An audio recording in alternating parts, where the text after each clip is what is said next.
Welcome to the channel Stories of True Slaves Crime. Today's story comes from 1855. Iron Dillard.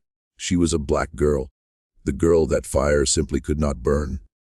What happened to her had no explanation, no logic, no record that made any sense. This story is heavy, so take a breath. Listen closely.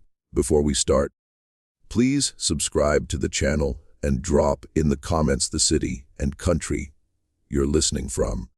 Your presence keeps these stories alive instead of forgotten. Let's begin. In the winter of 1855, something took place on the Whitmore Plantation in Colatin County, South Carolina. Something that would be whispered about for generations. A fire consumed the main house and spread across the property in a pattern that investigators later called impossible. The flames moved with what one witness described as deliberate intention. They devoured the overseer's quarters. They reduced the cotton storehouse to ash. They turned the punishment shed into nothing but a memory.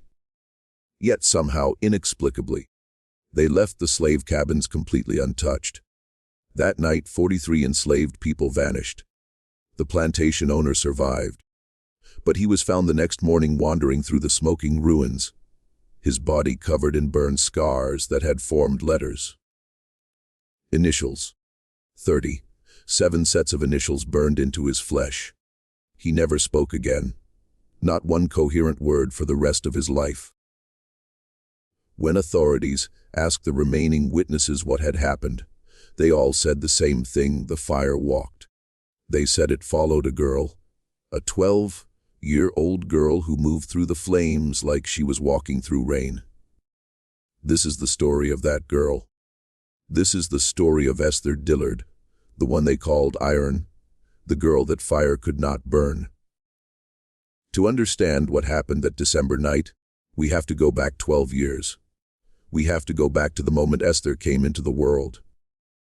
The Whitmore plantation sat on the 300 acres of low country land, about 40 miles southwest of Charleston.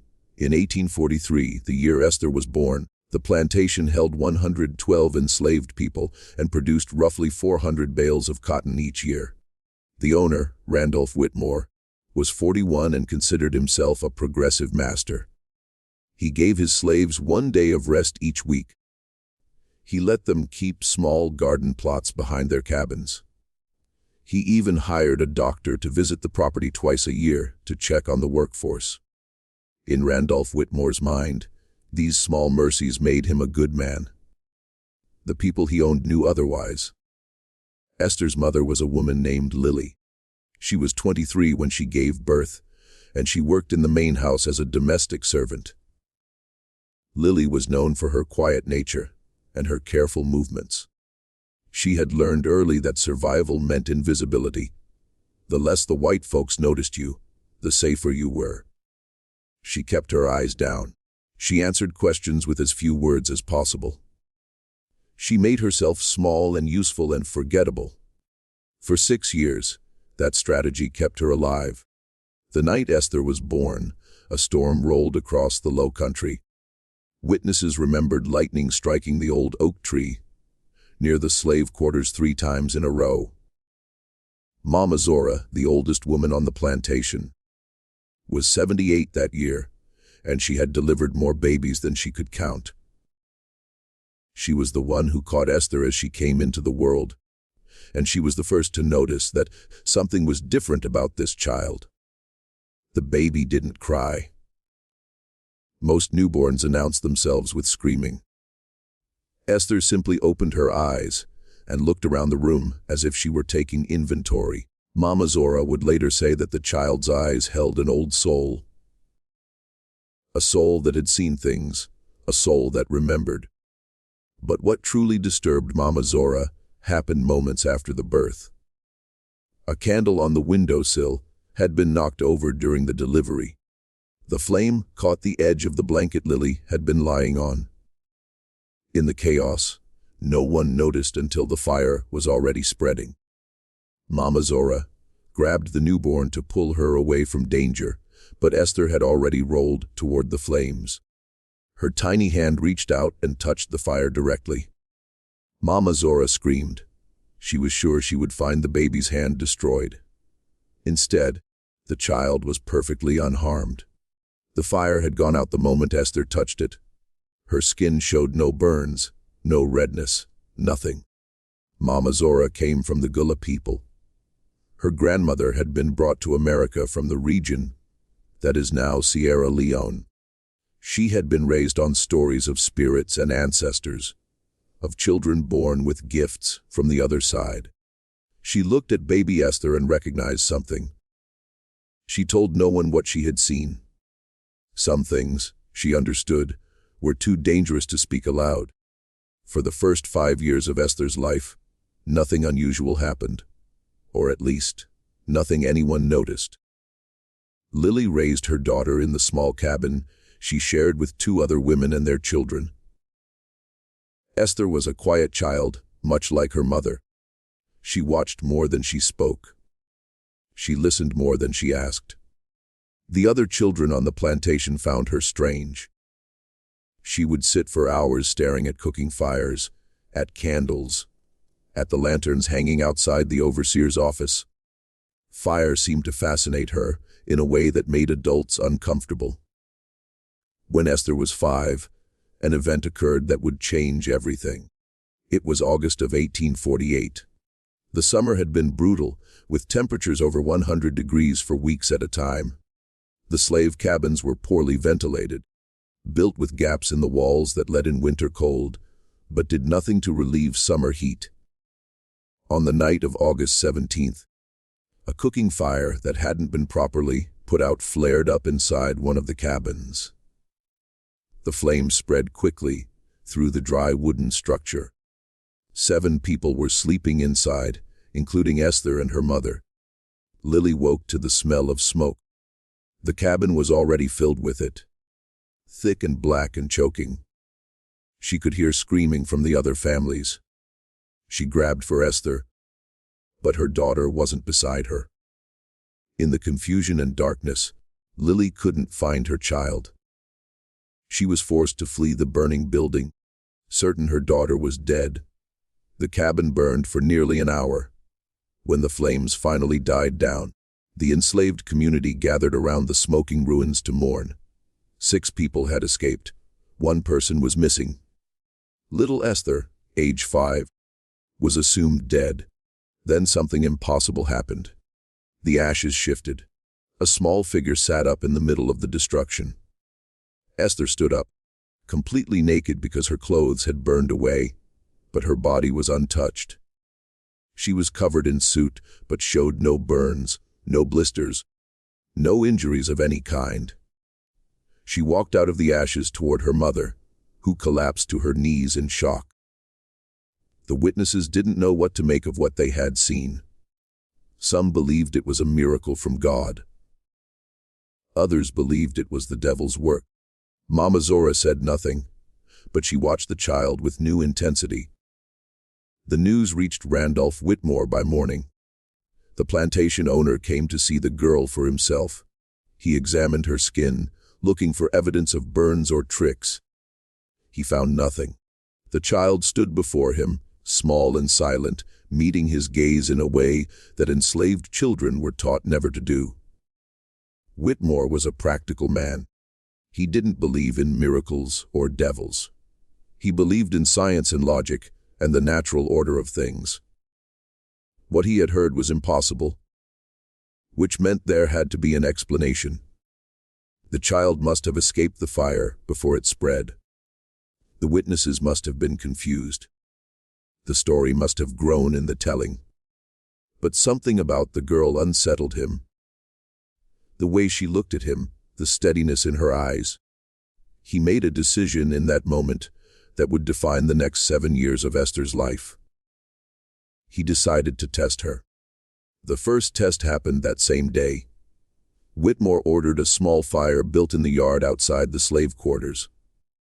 He told his overseer, a man named Thomas Garrett, to bring the girl forward. Lily screamed and begged, but she was held back. Whitmore told the child to put her hand in the fire. Esther looked at him for a long moment. Then she walked forward and placed both hands directly into the flames. She didn't scream. She didn't flinch. She held her hands in the fire for nearly a minute, while everyone watched in stunned silence. When she pulled them back, her palms weren't even warm to the touch. Whitmore's practical mind struggled to process what he had witnessed. He would spend the next 7 years trying to understand it. He would fail. From that day forward, Randolph Whitmore became obsessed with the girl. He gave her a new name, Iron. It was meant as mockery, a reference to the folk belief that iron could ward off evil spirits. If the devil protected this child, Whitmore reasoned, then perhaps iron could break whatever spell she was under. The name stuck. The enslaved community adopted it, though for different reasons. To them, iron was not an insult. It was a testament to strength.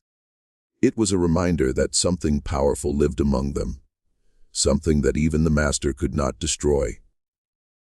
The tests continued. Whitmore subjected Iron to increasingly cruel experiments over the following years. He had her hold hot coals. He had her touch branding irons fresh from the forge. He once ordered her locked in the smokehouse for 3 days, surrounded by controlled fires. Each time Iron emerged unharmed.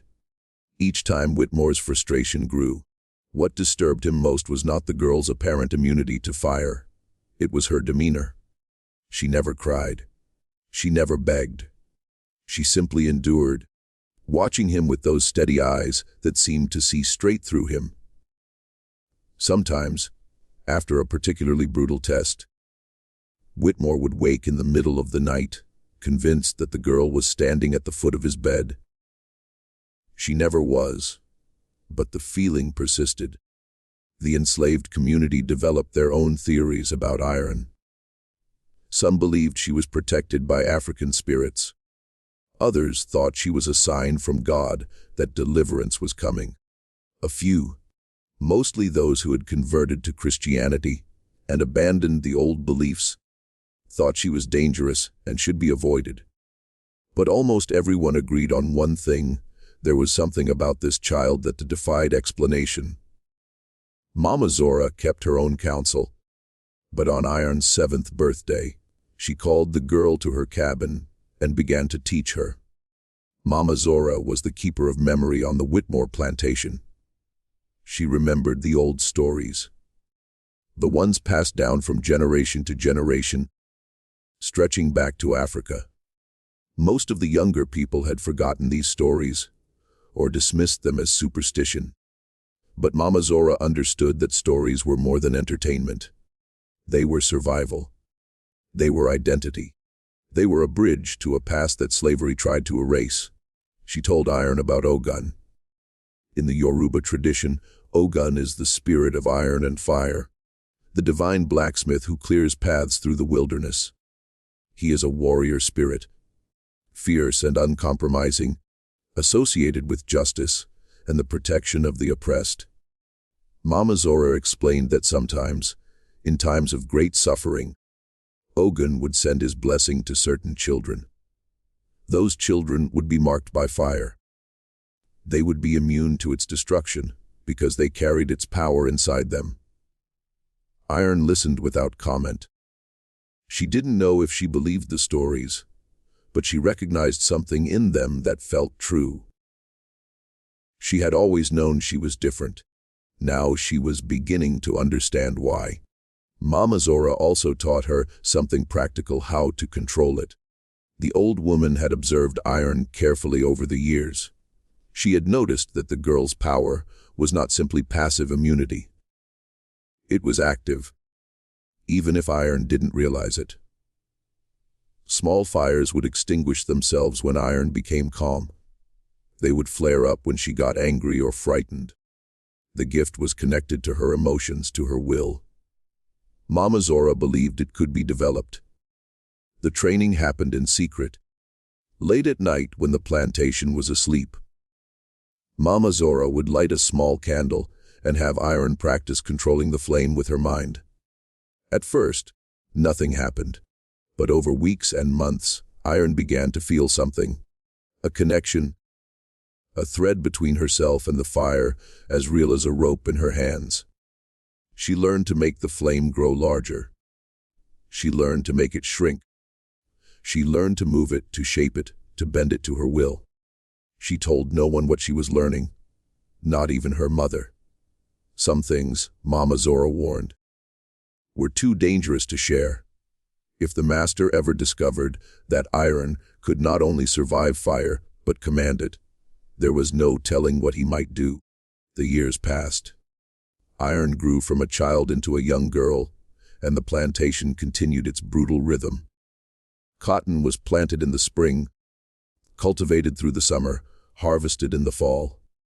The enslaved worked from sunrise to sunset, their lives measured in pounds of cotton picked and bales produced. The system was designed to extract maximum labor while spending minimum resources on the people who provided that labor. It was efficient. It was profitable. It was evil. Iron worked in the fields starting at age 8. By 10, she was expected to pick 50 pounds of cotton per day. By 12, that quota had risen to 100 pounds. The work was backbreaking, the conditions dangerous. Cotton plants have sharp edges that cut hands and arms. The South Carolina sun was merciless. Dehydration, heat stroke, and exhaustion claimed lives every summer. But through it all, Iron endured. She developed a reputation as a steady worker, not the fastest, but never failing to meet her quota. She kept to herself, speaking little, watching everything. The other enslaved people respected her, but also feared her slightly.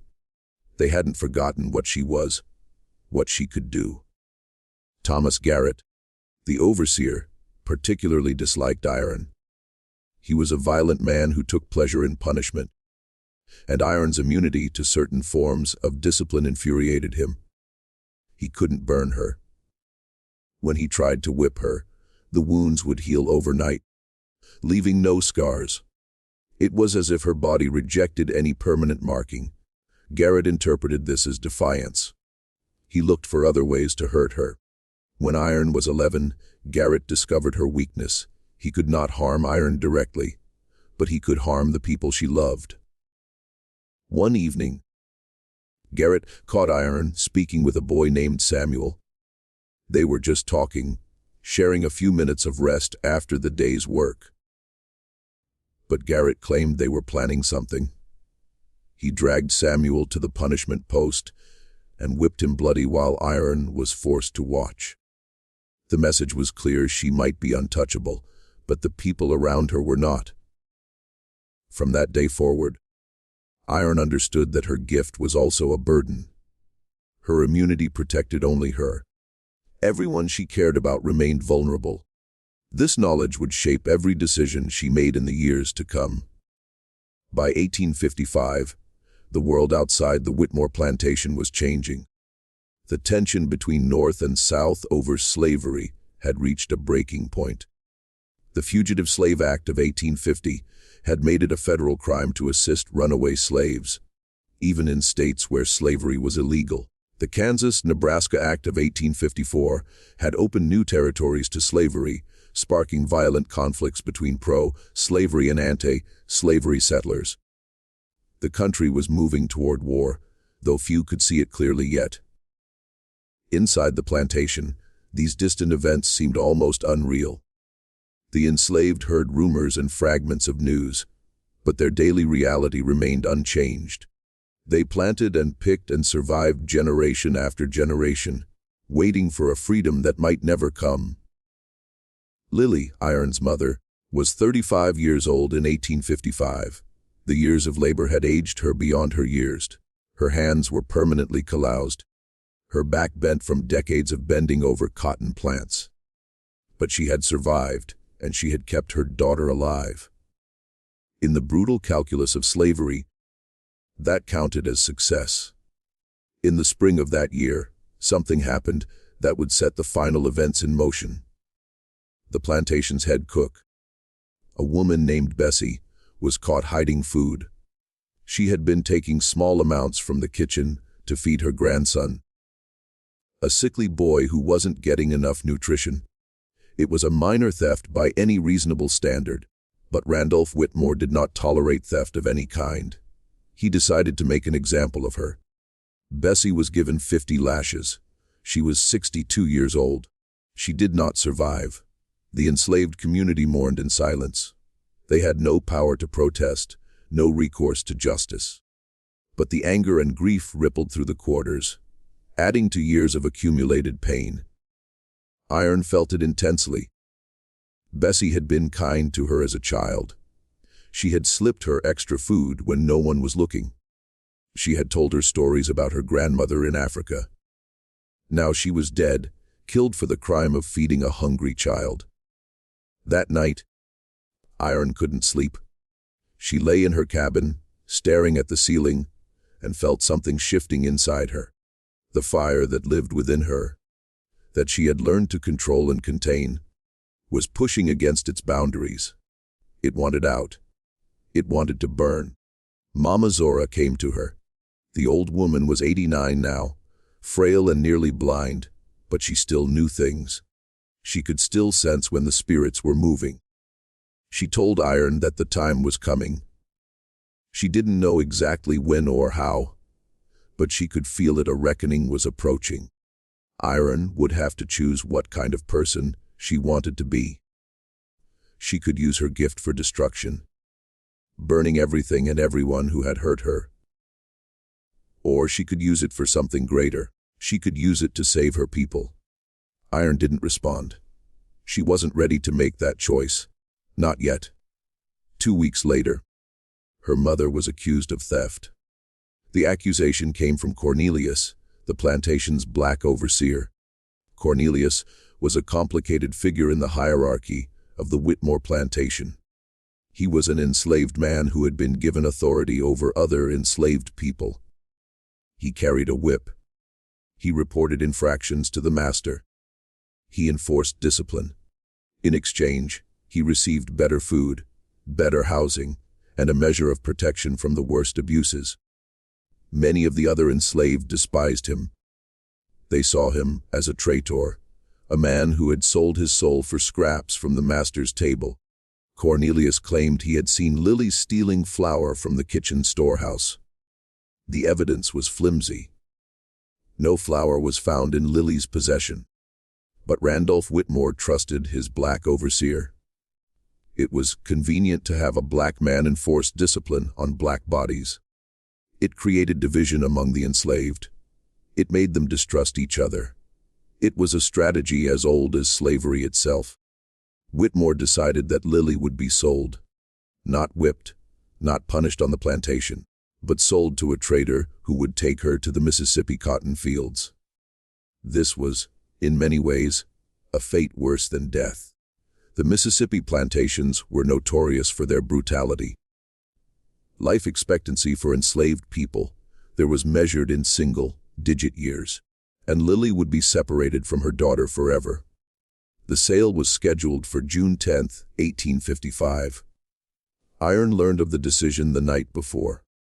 She found her mother in their cabin, packing the few possessions she was allowed to take.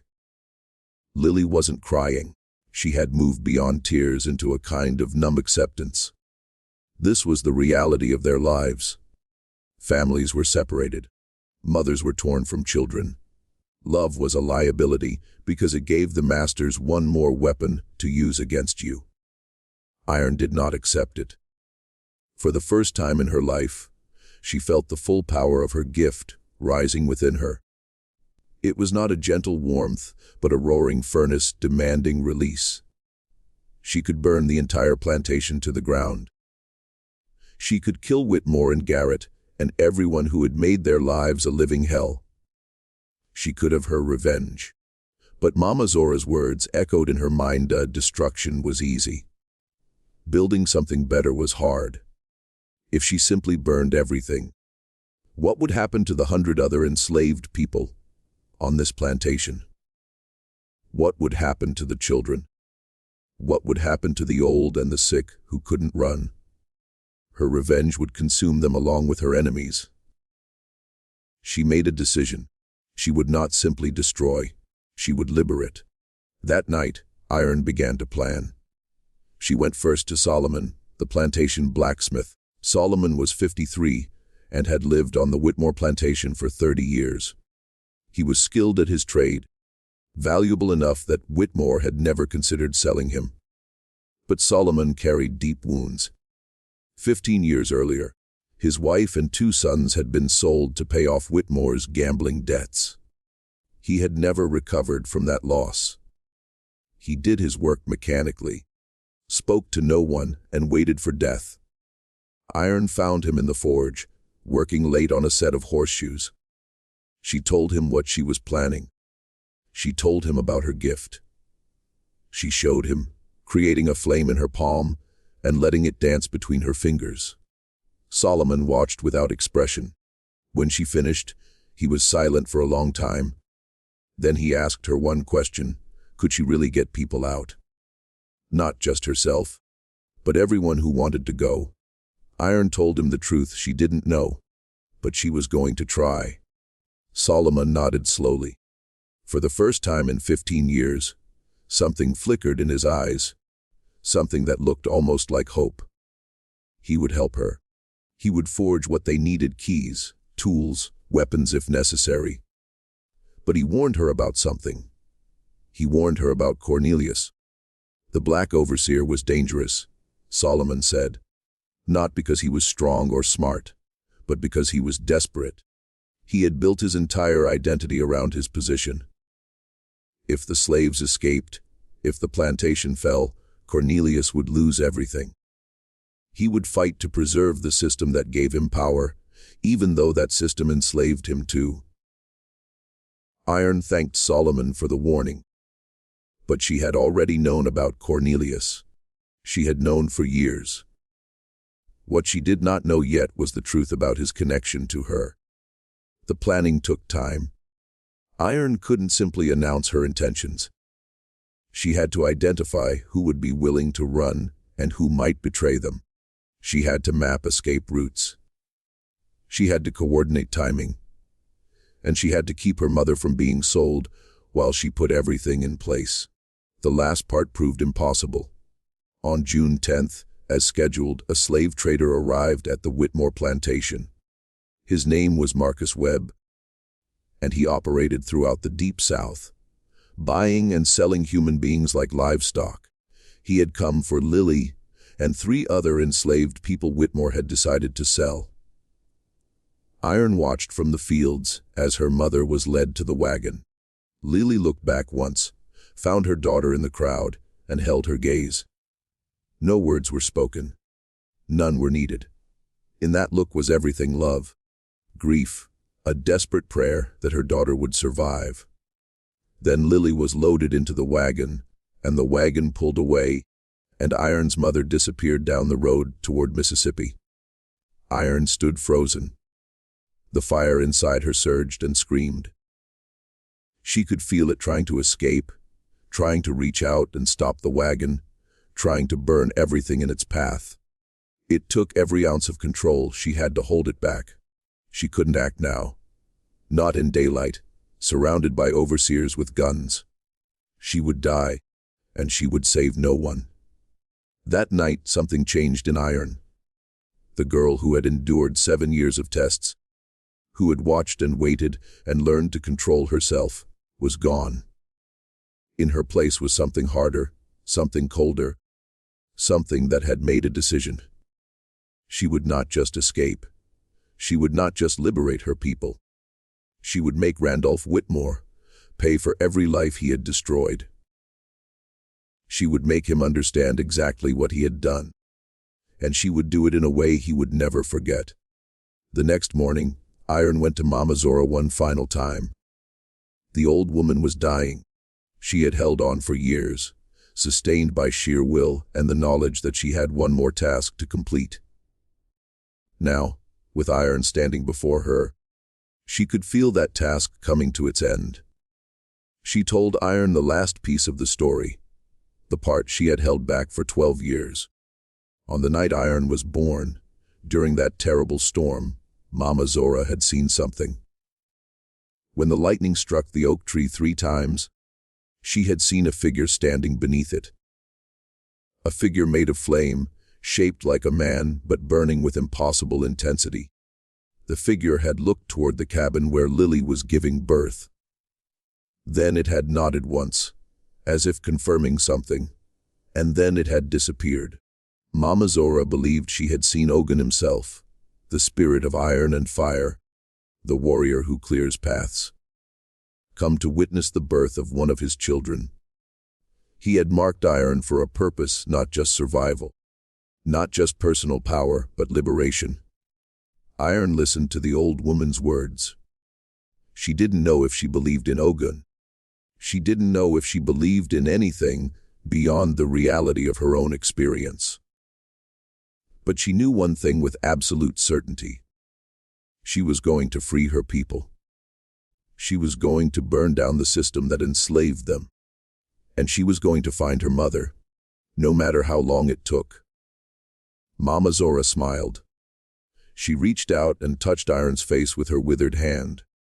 She told Iron that she had been waiting her whole life for this moment. She had been brought to this plantation 60 years ago, stolen from her family in Africa, and she had survived everything they threw at her because she knew deep in her bones that someone was coming, someone who would set things right. Now that someone was here, Mama Zora could finally rest. She died that night peacefully, with a smile on her face. The enslaved community buried her beneath the oak tree where Ogun had appeared. Iron stood at the grave as the sun rose and made a silent promise. She would honor Mama Zora's faith. She would honor her ancestors.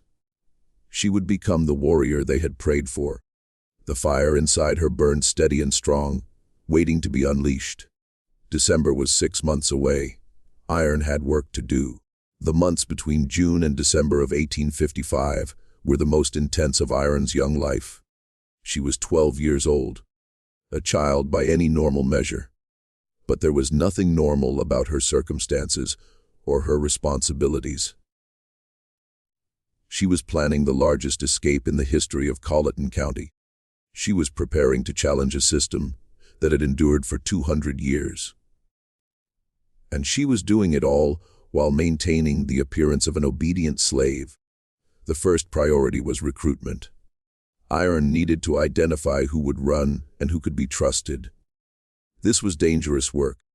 One wrong choice, one person who decided to betray the group for favor with the master, and everyone would die. She started with the people she knew best, the women who had shared cabins with her mother, the children she had grown up with, the older workers who had shown her small kindnesses over the years. She approached each one carefully, testing their reactions before revealing anything specific. The responses varied. Some were eager, desperate for any chance at freedom. Others were terrified, convinced that escape was impossible, and that trying would only make things worse. A few refused even to discuss the possibility, too broken by years of abuse to imagine anything different. Iron didn't pressure anyone. She made her case simply and honestly. She told them about her gift. She demonstrated it when necessary. She explained her plan in broad strokes. Then she let them decide. By September, she had 43 confirmed participants, men, women, and children ranging in age from 6 to 72. It was more than she had hoped for. It was also more than she had planned for. Moving that many people without detection would be extraordinarily difficult. The second priority was the route. Iron studied the geography of the area obsessively. She learned which roads were patrolled and when. She identified rivers and swamps that could provide cover.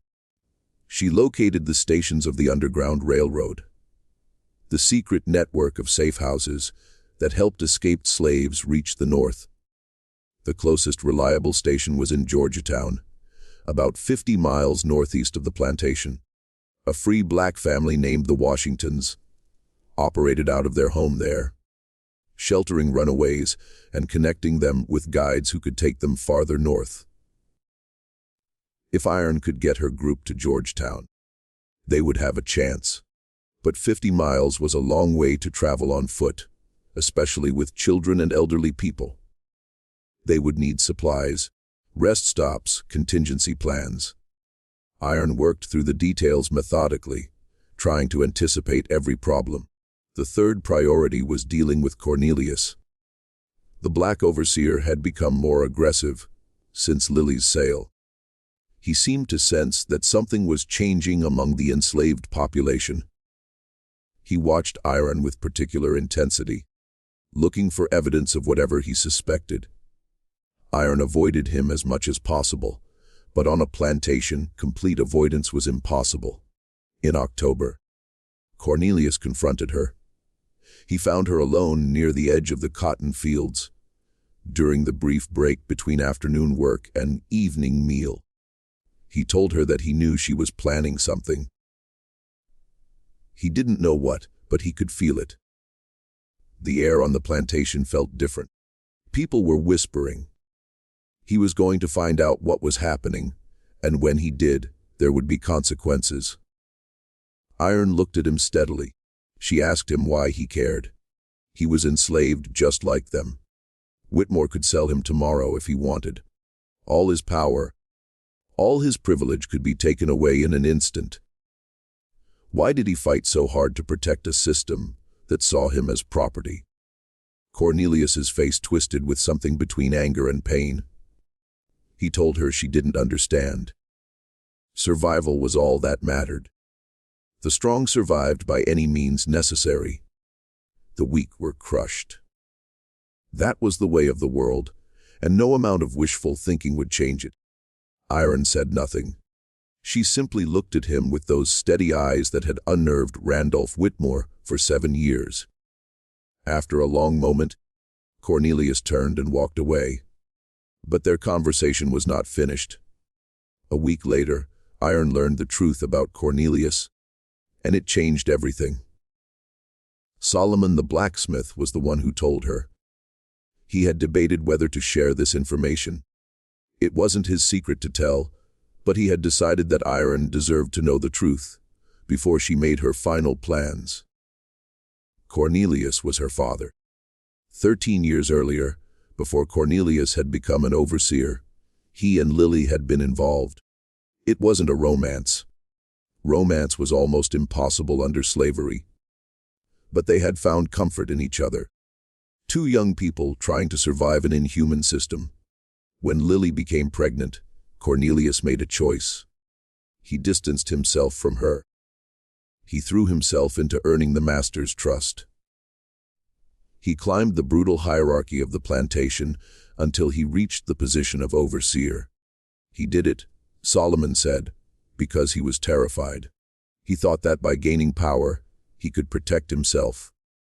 Maybe he even thought he could protect his child from a distance. But the price of that power was his soul. He became the thing he had feared. He became an enforcer of the very system that enslaved him. Iron absorbed this information in silence. She thought about all the times Cornelius had watched her with that strange intensity. She had assumed it was suspicion or hostility. Now she understood it was something more complicated: guilt, shame, a desperate, twisted kind of love that had been poisoned by fear. It didn't change her plans. Cornelius had made his choices. He had helped sell her mother. He had whipped and brutalized her people for years. Whatever might have been possible between them, whatever relationship they might have had, was buried under mountains of suffering. She would not forgive him. She would not save him. But she would not kill him either, not unless he gave her no choice. November arrived, and with it the harvest. The cotton had to be picked, processed, and baled for market. The work was exhausting. 16-hour days that left the enslaved barely able to stand. Iron pushed through it, conserving her strength for what was coming. She had chosen the date December 17, 1855. It was a Saturday, which meant the enslaved would have Sunday to rest, giving them additional hours before their absence was noticed. It was also the winter solstice, the longest night of the year. More darkness meant more time to travel. In the final weeks, Iron refined her plan. The escape would begin at midnight. She would create a distraction, using her gift to start fires in strategic locations around the plantation. While the overseers and Whitmore dealt with the chaos, the escapees would gather at a predetermined point near the northern edge of the property. From there, they would move quickly toward Georgetown. Iron would cover their retreat, staying behind, managing the fires, ensuring that no one could follow. When the group was safely away, she would catch up to them. Her immunity to fire meant she could move through burning areas that would stop any pursuer. But before she left, she had one final task to complete. Randolph Whitmore was going to learn what it felt like to be marked, to be branded, to carry permanent reminders of his sins on his flesh. Iron had been planning this part carefully. She had memorized the names of every person Whitmore had sold, every family he had separated, every life he had destroyed. 37 people, 37 sets of initials. They would be burned into his skin forever. It wasn't murder. Whitmore would survive, at least physically. But he would never forget what he had done, and everyone who saw him would know that he had been judged. The night of December 16th, Iron visited the grave beneath the oak tree one final time. She knelt in the cold grass and spoke to Mama Zora. She told her that tomorrow was the day. She asked for her blessing and her guidance. She promised that she would not fail. The wind picked up, rustling the bare branches of the oak. For just a moment, Iron thought she felt a hand on her shoulder. When she turned, there was no one there, but she felt comforted nonetheless. She returned to her cabin and lay down to rest. Tomorrow everything would change. Tomorrow she would either win her freedom or die trying. Tomorrow the Whitmore plantation would burn. December 17, 1855, began like any other winter day on the Whitmore plantation. The temperature hovered just above freezing when the morning bell rang at 5:30.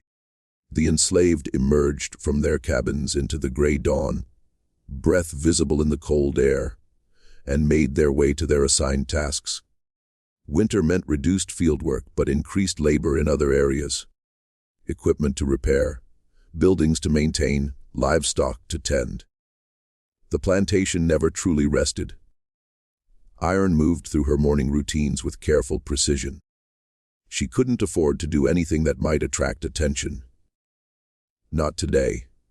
She worked in the kitchen garden, pulling the last of the winter vegetables, her hands steadied despite the anticipation coursing through her body. Every few minutes she glanced at the sky, tracking the position of the sun, counting down the hours until darkness. The other conspirators were doing the same. Iron had given each of them specific instructions: act normal. Do nothing unusual. Stay calm. When the fires start, move quickly to the gathering point near the old mill at the northern edge of the property. Don't wait for anyone who isn't there. Don't look back. The hardest part was the children. There were 9 children among the 43 escapees, ranging from 6 to 14. Iron had debated whether to include them at all. Children were unpredictable.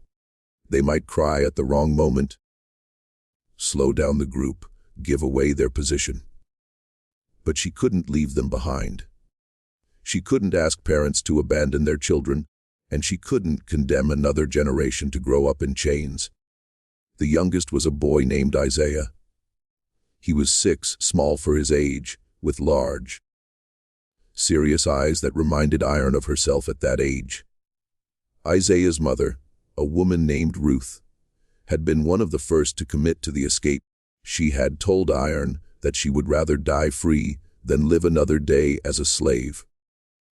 She had told Iron that she wanted her son to know what freedom felt like, even if it was only for a few hours before they were caught. Iron had promised Ruth that they would not be caught. She intended to keep that promise. The day crawled by with agonizing slowness. Iron performed her tasks mechanically, her mind running through the plan again and again. Looking for weaknesses she might have missed, she had prepared for many contingencies. Weather, injuries, unexpected patrols. But she knew that something would go wrong. Something always went wrong. The question was whether she could adapt quickly enough to survive it. At 4:00 in the afternoon, the winter sun began to set. By 5:30, full darkness had fallen. The enslaved workers returned to their cabins for the evening meal. A meager portion of cornmeal and salt pork that was never enough to satisfy hunger, but was all they would receive until morning. Iron ate slowly, forcing herself to consume every bite. She would need her strength tonight. When she finished, she sat in the corner of her cabin and waited. The other occupants, 2 older women who were not part of the escape, settled onto their pallets and fell asleep. Iron remained motionless, listening to the sounds of the plantation settling into night. At 11:30, she rose silently and slipped out of the cabin. The night was cold and clear, with a half-moon providing just enough light to navigate by. Iron moved through the slave quarters like a shadow, pausing at predetermined cabins to signal those who were waiting. One by one, small groups began making their way toward the gathering point. They moved in silence, staying low, avoiding the main paths where they might be spotted. Iron did not join them immediately. She had other business first. She made her way to the main house, staying in the shadows, watching for movement. The overseer's cabin showed a dim light through the window. Probably Thomas Garrett drinking himself to sleep, as he did most nights. The main house was dark except for a single lamp in Randolph Whitmore's study. The plantation owner often worked late, reviewing accounts and correspondence. Iron circled the house until she found the position she had scouted weeks earlier, a ground floor window leading to a storage room. The window had a broken latch that no one had bothered to repair. She eased it open and climbed inside. The storage room was filled with household supplies, linens, cleaning materials, spare furniture. Iron moved through it carefully, making no sound, until she reached the door to the main hallway. She pressed her ear against the wood and listened. Silence. She opened the door and stepped into the hallway. The house was quiet. The servants had all retired to their own quarters for the night. Iron knew the layout well. She had worked in this house during the years when Whitmore was conducting his tests.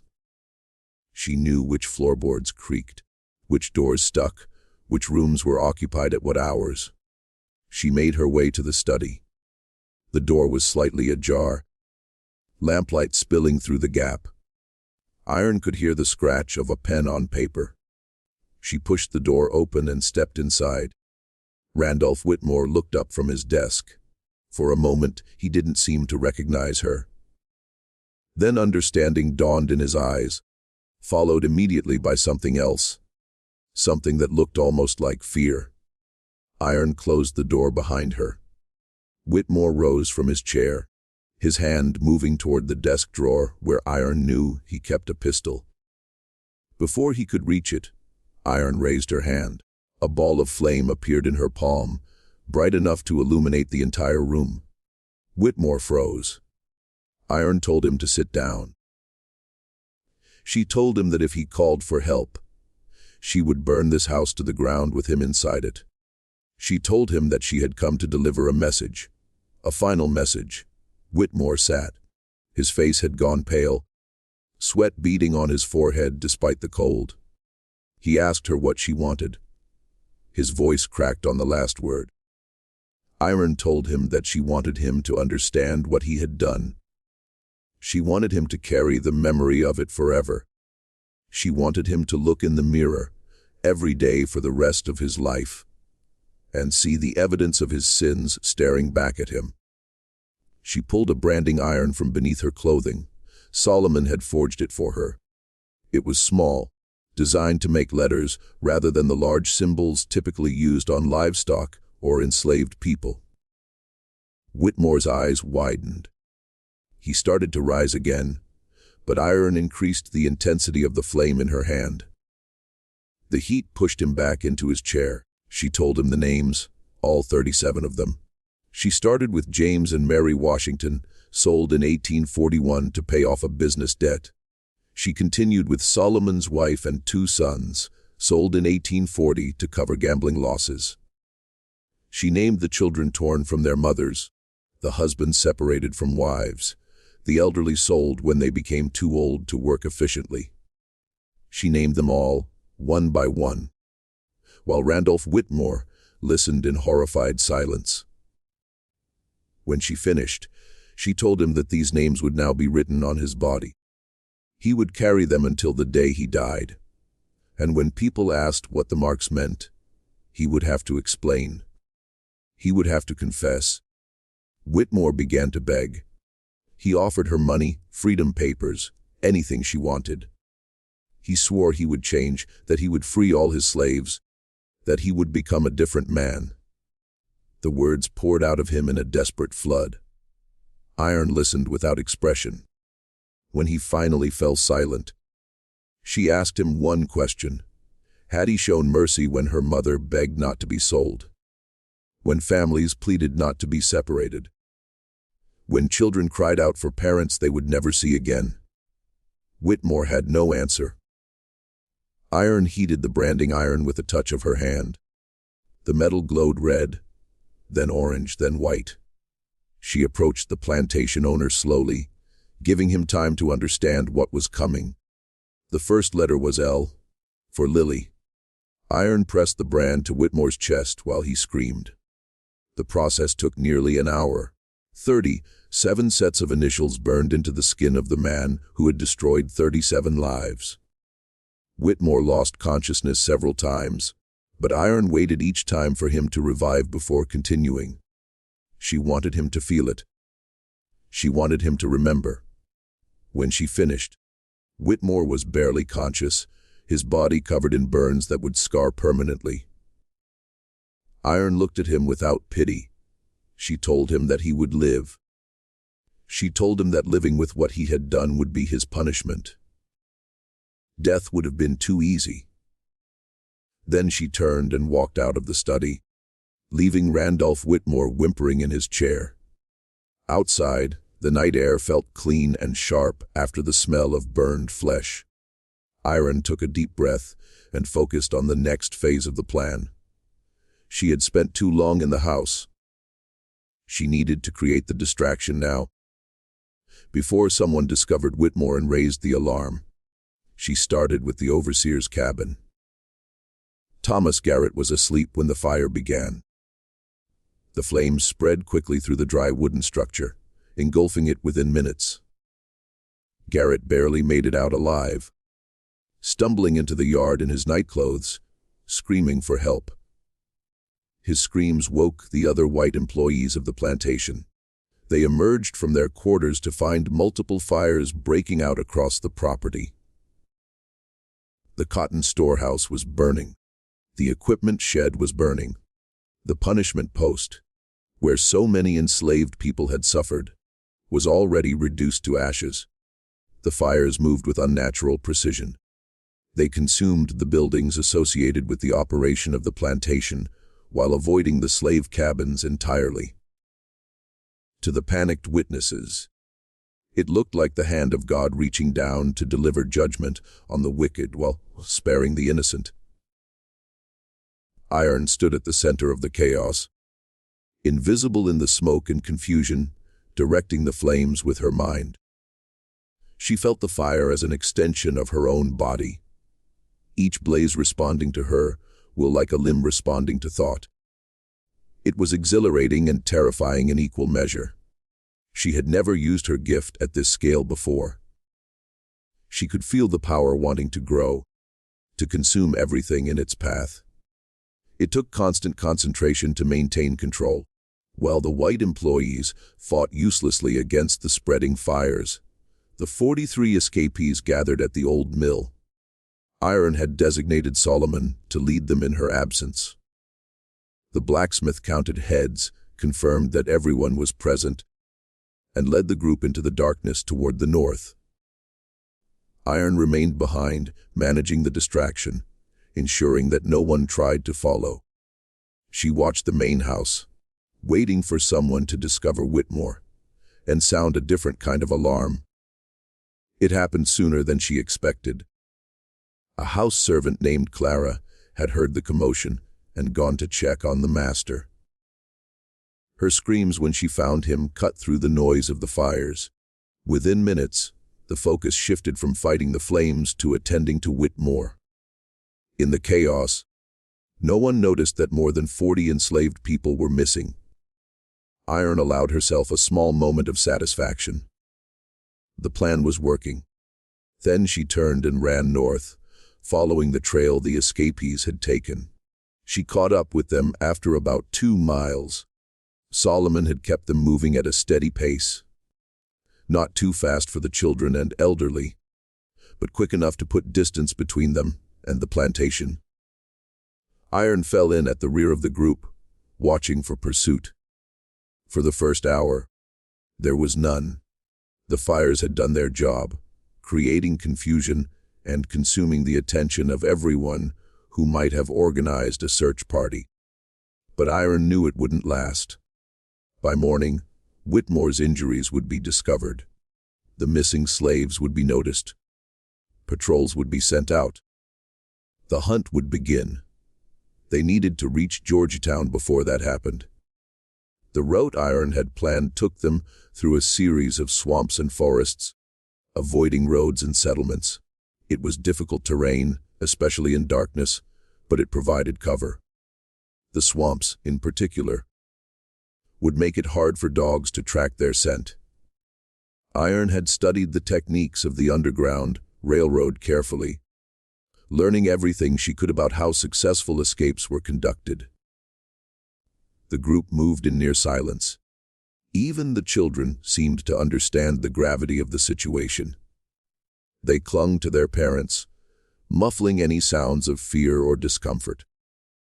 Iron watched young Isaiah walking beside his mother, Ruth, his small hand gripping hers tightly.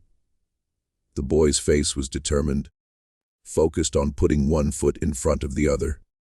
Around 300 in the morning, they stopped to rest near a creek. The elderly and the very young needed to recover their strength. Iron posted lookouts and distributed the small amount of food they had managed to bring. It wasn't much. Dried corn and a few strips of preserved meat, but it was enough to provide energy for the next stage of the journey. During the rest stop, Iron noticed something troubling. One of the escapees, a man named Thomas, was missing. She asked Solomon when Thomas had last been seen. Solomon didn't know. In the darkness and confusion of the escape, it was impossible to keep track of every individual. Thomas might have fallen behind miles ago. He might have gotten lost. Or he might have decided to return to the plantation. Iron considered the implications. If Thomas had returned, either by choice or because he was captured, the search parties would know which direction the group had gone. They would know how many people were involved. The element of surprise would be lost. She made a quick decision. The group would change direction, heading east toward the coast before turning north again. It would add miles to their journey, but it might throw off pursuit. They resumed walking at 400 in the morning, just as the first gray light began to appear on the horizon. Iron pushed them hard, knowing that every minute of daylight increased their danger. By noon, they had covered another 10 miles, but the pace was taking its toll. Several of the older escapees were struggling. 2 of the children had to be carried. They found shelter in an abandoned barn near the edge of a cotton plantation.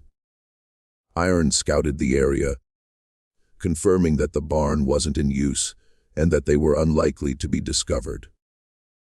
The group collapsed onto the hay-covered floor, exhausted beyond words. Iron did not rest. She climbed to the barn's loft and watched the surrounding countryside through gaps in the wooden walls.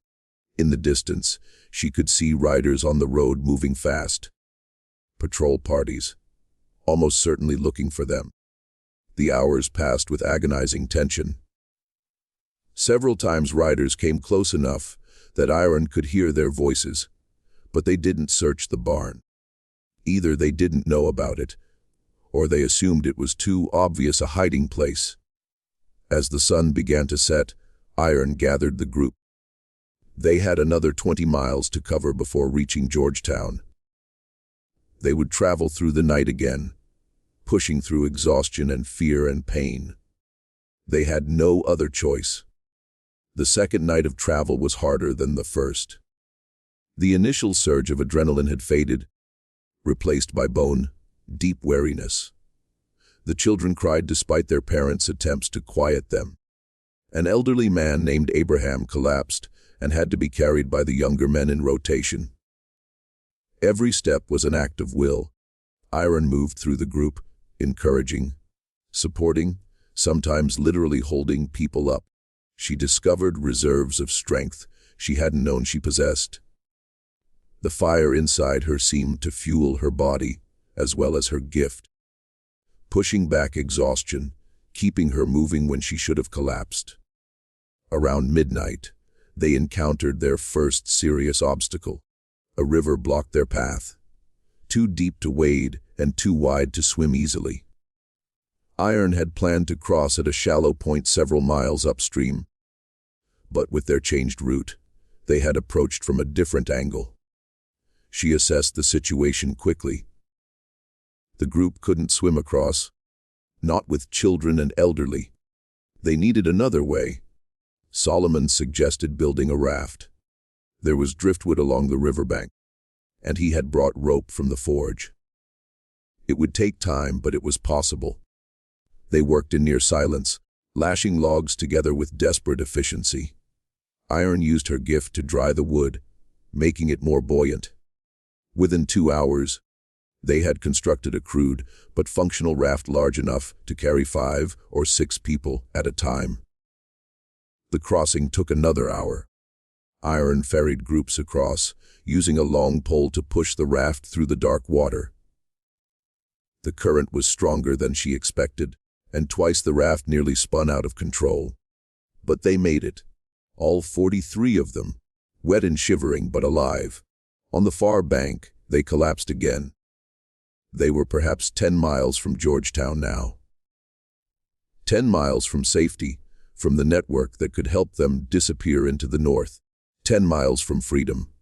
Iron allowed them 30 minutes of rest. Then she got them moving again. The final miles were the hardest. Dawn was approaching, and with it the increased risk of discovery. The group pushed forward with the last of their strength. Parents carrying sleeping children, the young supporting the old. No one spoke. No one complained. They simply moved, step after step, toward the promise of freedom. They reached the outskirts of Georgetown just as the sun rose on December 19th. The Washington House was a modest structure on the edge of the black section of town. From the outside, it looked like any other home, but inside it was equipped with hidden spaces, secret passages, and supplies for people on the run. The Washingtons had been operating this station for nearly a decade, helping hundreds of escapees reach the north. Daniel Washington, a free black man of 52, opened his door to find 43 exhausted people standing in his yard. His face showed no surprise. He simply stepped aside and ushered them in. The next few hours were a blur of activity. The escapees were fed, clothed, and given places to rest. Wounds were treated. The children were given warm milk and put to bed. Daniel Washington's wife, Eleanor, moved through the group with quiet efficiency, providing comfort and care with practiced skill. Iron sat apart from the others, watching the sunrise through a window. She had done it. She had gotten her people out. 43 souls free for the first time in their lives. The magnitude of the achievement was only beginning to sink in. Daniel Washington joined her by the window. He told her that he had received word about the events at the Whitmore plantation. The story was already spreading through the black communities of South Carolina. A girl who walked through fire. A plantation owner marked with the names of his sins. A mass escape that no one had been able to stop. Iron asked about pursuit. Daniel told her that search parties were combing the area between the plantation and the main roads, but they were looking in the wrong direction. The route Iron had taken, through swamps and wilderness, hadn't occurred to them. By the time they expanded their search, the escapees would be long gone. He told her about the next steps. The group would be split into smaller units and moved north along different routes. Some would go by boat, smuggled onto ships heading to Philadelphia or New York. Others would travel overland, passing through a series of safe houses until they reached free territory.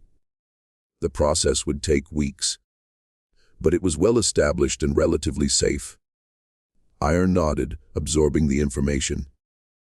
Then she told Daniel something that surprised him. She told him that she was not going north. Not yet. Her mother was in Mississippi. Lily had been sold to a plantation somewhere in the Delta country, hundreds of miles away. Iron didn't know exactly where, but she intended to find out. She intended to bring her mother home. Daniel Washington was silent for a long moment. Then he told Iron that what she was proposing was almost impossible. Mississippi was the heart of slave country, the most dangerous place in America for a runaway. The plantations there were brutal beyond description. Even if she found her mother, getting her out would be extraordinarily difficult. Iron told him she understood. She told him she was going anyway. Daniel looked at her with something that might have been admiration or might have been pity. He told her that if she survived, if she ever needed help, the Washington house would always be open to her. He told her that she was the bravest person he had ever met. Iron thanked him. Then she went to say goodbye to her people. The farewells were emotional but brief. Iron moved through the group, embracing each person, accepting their thanks and their tears. She saved young Isaiah for last. The boy looked up at her with those serious eyes and asked if she would come back. Iron knelt down to his level. She told him that she would. She told him that one day, when he was grown and free, she would find him again. She made him promise to remember her. Until then, Isaiah promised. He threw his arms around her neck and held on tight. When he finally let go, his mother, Ruth, pulled Iron into her own embrace. Ruth whispered in her ear that Iron had given her son something precious, hope. Iron left Georgetown that afternoon, heading south and west toward Mississippi. She carried nothing but the clothes on her back and the fire in her blood. She didn't know what lay ahead. She only knew that she would not stop until she found her mother. Behind her, the legend was already beginning to spread. The story of Iron Dillard and the Whitmore plantation escape reached every corner of the South within weeks. The details grew and changed with each telling. Some said she was a demon from hell sent to punish wicked slaveholders. Others said she was an angel of the Lord delivering judgment on sinners. Some said she couldn't be killed by any weapon. Others said she could make men burst into flames with a single look. The truth, as always, was both simpler and more extraordinary. Esther Dillard, called Iron, was a 12-year-old girl who had been born with a gift she didn't understand and had used that gift to free her people. She was not a demon or an angel. She was something more important, human. A human being who had refused to accept the conditions of her existence and had changed them through courage, planning, and an unwavering commitment to justice. But her story was not over. It was only beginning. Iron spent the next 8 months tracking her mother. She moved through the South like a ghost, traveling by night, hiding by day, following a trail of information gathered from other slaves, from sympathetic free blacks, from the whispered network of resistance that existed throughout the region. She discovered that Lily had been sold to a plantation called Magnolia in Bolivar County, Mississippi. The plantation was owned by a man named James Hutchinson, who had a reputation for working his slaves to death and replacing them with fresh purchases every few years. The mortality rate at Magnolia was among the highest in the South. Iron reached Bolivar County in August of 1856. She spent 2 weeks observing the Magnolia plantation, learning its rhythms and routines. What she saw filled her with cold fury. The enslaved there were treated worse than animals. They worked 18-hour days. They were fed starvation rations. They were beaten for the smallest infractions. Many bore the marks of recent whippings. Iron found her mother on the 3rd day of observation. Lily was working in a cotton field near the edge of the property. She had aged terribly in the 14 months since her sale. Thin to the point of emaciation, her hair streaked with gray, her movements slow and pained. But she was alive. That night, Iron made her move. She didn't burn the entire plantation. She had learned from her experience at Whitmore that destruction wasn't always the answer. Instead, she targeted specific buildings, specific individuals. The overseer's cabin burned. The hunting dogs kept in a kennel near the main house were released into the night. The punishment shed was reduced to ashes. In the confusion, Iron reached her mother. Lily didn't recognize her at first. The woman she saw was taller, stronger, harder than the child she remembered. But when Iron spoke, when she said the words that only the two of them would know, Lily's eyes filled with tears. They fled into the night together. Mother and daughter reunited after 14 months of separation. Behind them, the Magnolia plantation burned in selected patches. Enough to create chaos, but not enough to consume everything. The journey north took 3 months. Iron and Lily moved slowly, carefully, stopping at underground railroad stations along the way. Lily was weak from her ordeal at Magnolia, and she needed time to recover her strength. Iron tended to her with fierce devotion, making up for the years they had been apart. They reached Canada in November of 1856. For the first time in their lives, they stood on free soil, beyond the reach of American slavery, beyond the Fugitive Slave Act, beyond the men who had claimed to own them. Lily lived for another 12 years. She died in 1868, 3 years after the end of the Civil War, having seen the institution that had defined her life finally destroyed. Her last words, according to witnesses, were a prayer of thanks that she had lived to see freedom. Iron stayed by her mother's side until the end. But even during those years, she never stopped working. She made regular trips back into slave territory, guiding other escapees to freedom. She became known along the Underground Railroad as one of the most reliable and fearless conductors. By the time the Civil War began in 1861, Iron Dillard had personally led more than 300 people to freedom. The exact number is unknown because she never kept records, but the testimonies of survivors collected after the war give us a rough estimate: 300 souls.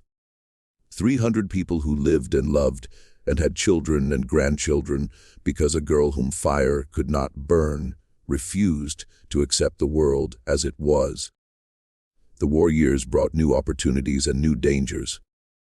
Iron worked as a scout for the Union Army, using her knowledge of Southern geography to guide troops through unfamiliar terrain.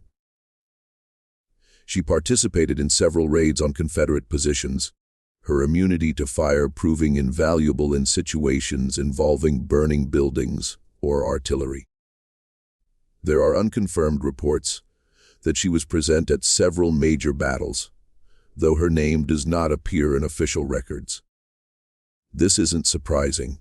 Black participants in the Civil War were often excluded from official documentation, their contributions erased from the historical record. What we know for certain is that Iron survived the war. She emerged from it in 1865, age 32, ready to begin a new chapter of her life. She settled in Philadelphia, in a community of former slaves and free blacks who had built lives in the North. She married a man named William Johnson, a carpenter who had escaped from Virginia before the war. They had 3 children, 2 daughters and a son. Iron never spoke publicly about her gift.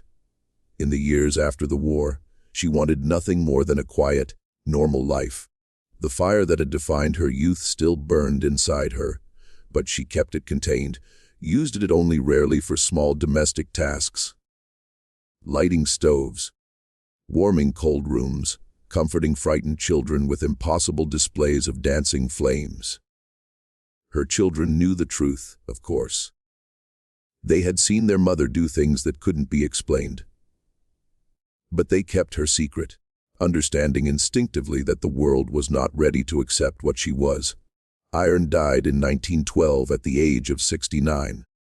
She had lived to see the end of slavery, the brief promise of Reconstruction, and the terrible betrayal of Jim Crow. She had seen progress and setback, hope and despair. Through it all, she had never lost her fundamental faith in the possibility of change. Her obituary in the Philadelphia Tribune made no mention of fire or impossible escapes. It described her simply as a former slave who had dedicated her life to the uplift of her people.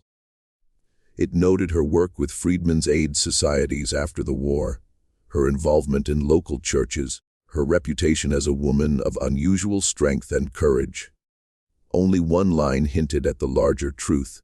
The obituary noted that those who knew her best often said, she carried a flame inside her that never went out. The Whitmore plantation never recovered from the events of December 1855. Randolph Whitmore survived the night of fire, but he was never the same. The burns on his body became infected repeatedly. His mind deteriorated. Within 2 years he was confined to an asylum, where he spent the remaining decades of his life muttering names that no one understood. The plantation was sold to cover his debts. The new owners found it impossible to maintain order among the remaining enslaved population. Stories of Iron Dillard spread from cabin to cabin, inspiring resistance and rebellion. By 1859, 4 years after the Great Escape, the plantation had been abandoned. The land eventually became part of a larger agricultural operation after the war. The original buildings were torn down. The slave cabins were demolished. Today, there is almost no physical evidence that the Whitmore plantation ever existed. But the story survived. It was passed down through generations of black families in South Carolina and beyond. It changed with each telling, as stories do, accumulating details and embellishments. But the core remained the same: a girl whom fire could not burn. A night of judgment, a path to freedom. Cornelius, the black overseer who was Iron's biological father, met his end on the night of the escape. When the fires began, he understood immediately what was happening. He had been watching Iron for months, sensing that she was planning something. He could have tried to stop her. He could have raised the alarm, organized pursuit, done everything in his power to preserve the system that had given him privilege. Instead, he made a different choice. As the fires spread and the chaos mounted, Cornelius went to the overseer's cabin, where Thomas Garrett was struggling to escape the flames. He didn't help Garrett escape. He stood and watched as the man who had whipped so many of his people burned. Then Cornelius walked to the main house. He found Randolph Whitmore in the study, covered in burns, barely conscious. He looked at the man who had owned him for 40 years. The man whose favor he had courted and whose cruelty he had enforced. And he told him the truth. He told Whitmore that iron was his daughter. He told him that the instrument of his destruction had come from his own plantation, raised under his own nose, and he had never seen it coming. He told Whitmore that this was justice, and that it had been a long time coming. Then Cornelius walked out of the house and into the burning night. His body was never found. Some believe he died in the fires. Others believe he escaped in the confusion, vanishing into the vast network of enslaved and free black people who moved through the South in those years. There are stories of a man matching his description, appearing at various points along the Underground Railroad, helping escapees, trying to atone for the sins of his past. We will never know the truth. Cornelius's fate remains one of the many mysteries surrounding the events of that night. What we do know is that his choice, whatever its ultimate outcome, mattered. In the moment of crisis, when he could have done harm or good, he chose good. He chose to let his daughter's plan succeed. He chose to stand aside while justice was delivered. It doesn't erase what he did before. The years of cruelty, the betrayals, the compromises that kept him in power. But it suggests that redemption is possible, even for those who have done terrible things. It suggests that the capacity for change lives in every human heart. This is perhaps the most important lesson of Iron Dillard's story. She was not born a hero. She was born into circumstances that should have crushed her. She was tested and tormented, and pushed to the breaking point again and again. But she refused to break. She refused to become what her circumstances tried to make her. She could have used her gift for destruction. She could have burned the South to the ground, taking revenge on everyone who had ever hurt her, or anyone who looked like her. The power was there. The justification was there. No one would have blamed her. Instead, she chose liberation. She chose to use her power to free others, not just to punish enemies. She chose to build something rather than simply destroy. This choice defined her life. It defined the lives of the 300 people she led to freedom. It defined the generations that came after them, the children and grandchildren who exist today, because Iron Dillard decided that saving was more important than revenge. The fire inside her never went out, but she learned to control it, to direct it, to make it serve purposes greater than her own pain. In the end, that is what made her extraordinary, not the gift itself, but what she chose to do with it. There is a plaque today in Colatin County, South Carolina, near the site where the Whitmore Plantation once stood. It was erected in 2015, 160 years after the Great Escape. The plaque tells a simplified version of the story, mentioning Iron Dillard by name, noting the number of people who escaped, acknowledging the significance of the event. But plaques cannot capture the full truth. They cannot convey the terror and the courage, the planning and the sacrifice, the impossible strength required to challenge a system that had endured for centuries. Only stories can do that. And so the story continues to be told. In churches and community centers, in family gatherings and school classrooms, in books and documentaries and conversations between generations. The story of Esther Dillard, the girl they called Iron, the girl that fire could not burn. She was born into chains. She died in freedom. And in between, she changed the world. Her final recorded words, spoken to her granddaughter on her deathbed, have been preserved in family records. They serve as a fitting summary of everything she believed and everything she lived for. She said that the fire never burned her because it recognized her as its own. She said that everyone carries a flame inside them, a power that can destroy or create, depending on how it is used. She said that the choice is always hers. Then she closed her eyes and let the fire inside her finally go out.